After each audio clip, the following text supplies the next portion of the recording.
Problem से solution तक, astro तक, नो योर फेट। नवरात्रि के प्रथम दिन की अगर बात करें और प्रथम स्वरूप की अगर बात करें तो नव दुर्गा का जो प्रथम स्वरूप है उससे स्वास्थ्य की शक्ति प्रवाहित होती है। हेल्थ की शक्ति अगर आपको चाहिए, अगर आपको जीवन में स्वास्थ्य चाहिए, अगर आपको जीवन में आरोग्य चाहिए तो नवरात्रि के पहले दिन पूजा जरूर करिएगा। और नवरात्रि के पहले दिन माता के शैलपुत्री स्वरूप की पूजा की जाती है। और जब आप नवरात्रि के पहले दिन माता शैलपुत्री की पूजा करते हैं तो आपको बिना प्रयास के स्वास्थ्य का वरदान मिल जाता है। स्वास्थ्य संबंधी जो समस्याएं हैं, जो बाधाएं हैं, वो निश्चित रूप से दूर हो जाती हैं। नवरात्रि के पहले दिन माता शैलपुत्री की उपासना करनी चाहिए लाल फूलों से। लाल फूल में गुड़हल का फूल हो तो सबसे ज्यादा उत्तम होगा, नहीं तो लाल गुलाब के फूल से माता शैलपुत्री की पूजा करनी चाहिए। और माता को जो भोग लगाएंगे उन्हें गाय के दूध के शुद्ध घी का भोग लगाना आपके लिए उत्तम रहेगा। यानी नवरात्रि के पहले दिन आपका स्वास्थ्य अच्छा हो सकता है, स्वास्थ्य की बाधाएं दूर हो सकती हैं। लाल फूलों से माता शैलपुत्री की पूजा करिए और गाय के दूध का शुद्ध घी उनको अर्पित करिए, आपको लाभ होगा। और नवरात्रि के पहले दिन जिस ग्रह की बाधा को आप दूर कर सकते हैं वो ग्रह है सूर्य। यानी नवरात्रि के पहले दिन अगर आप माता शैलपुत्री की पूजा करते हैं तो सूर्य संबंधी जो बाधाएं आपके जीवन में हैं वो बाधाएं दूर हो जाती हैं। इस बार नव दुर्गा के पहले स्वरूप की उपासना यानी माता शैलपुत्री की उपासना 22 मार्च को की जाएगी। पहले दिन माता शैलपुत्री की उपासना करके आप स्वस्थ होंगे, आपकी कुंडली का बिगड़ा हुआ सूर्य बेहतर होगा।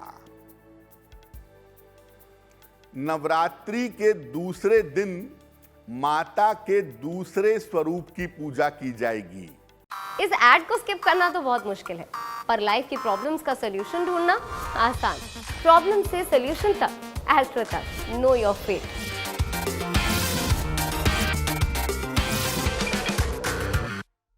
माता का दूसरा स्वरूप क्या है, किस ग्रह से इनका संबंध है?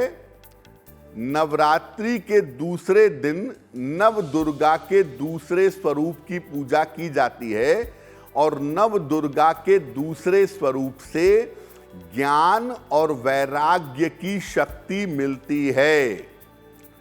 अगर आपको जीवन में ज्ञान चाहिए, ईश्वर की तरफ चलने की कृपा चाहिए तो आप नव दुर्गा के दूसरे स्वरूप की पूजा करेंगे। और नव दुर्गा का दूसरा स्वरूप है माता का ब्रह्मचारिणी स्वरूप। प्रथमम शैलपुत्री च द्वितीयम ब्रह्मचारिणी। ब्रह्मचारिणी का मतलब होता है जिसका मन ब्रह्म में, साधना में, तपस्या में लीन रहता हो। तो माता के ब्रह्मचारिणी स्वरूप की जब आप नवदुर्गा के दूसरे दिन पूजा करते हैं तो आपको ज्ञान की प्राप्ति होती है, आपके मन में वैराग्य पैदा होता है और आप आध्यात्म के, ईश्वर के रास्ते पर चल पाते हैं। और नव दुर्गा के दूसरे स्वरूप की पूजा होती है सफेद फूलों से। श्वेत पुष्प से माता ब्रह्मचारिणी की पूजा की जाती है और माता ब्रह्मचारिणी की पूजा में उन्हें शक्कर का भोग लगाया जाता है। उन्हें शक्कर का भोग अर्पित करके उनसे प्रार्थना की जाती है। माता के दूसरे स्वरूप की पूजा से जिस ग्रह की बाधा समाप्त होती है उस ग्रह को हम कहते हैं चंद्रमा। अगर चंद्रमा आपकी कुंडली में खराब है या चंद्रमा संबंधी बाधाएं आपको परेशान कर रही हैं, तो नव दुर्गा का जो दूसरा स्वरूप है, माता ब्रह्मचारिणी का स्वरूप, उनकी पूजा करने से आप अपनी कुंडली के बिगड़े हुए चंद्रमा को बेहतर कर सकते हैं। तो नवरात्रि के दूसरे दिन आप माता ब्रह्मचारिणी की पूजा करें, उन्हें सफेद फूल अर्पित करें, उन्हें शक्कर का भोग लगाएं, ज्ञान मिलेगा, वैराग्य मिलेगा और कुंडली का बिगड़ा हुआ चंद्रमा बेहतर होगा। इस बार नव दुर्गा के दूसरे स्वरूप की उपासना होगी 23 मार्च को। 23 मार्च को नव दुर्गा का दूसरा स्वरूप माता ब्रह्मचारिणी, उनकी पूजा उपासना की जाएगी। एस्ट्रो तक ऐप पर आपको मिलेगा भविष्य से जुड़े हर सवाल का जवाब। डाउनलोड कीजिए एस्ट्रो तक ऐप और चुटकी में जुड़िए इंडिया के बेस्ट एस्ट्रोलॉजर से।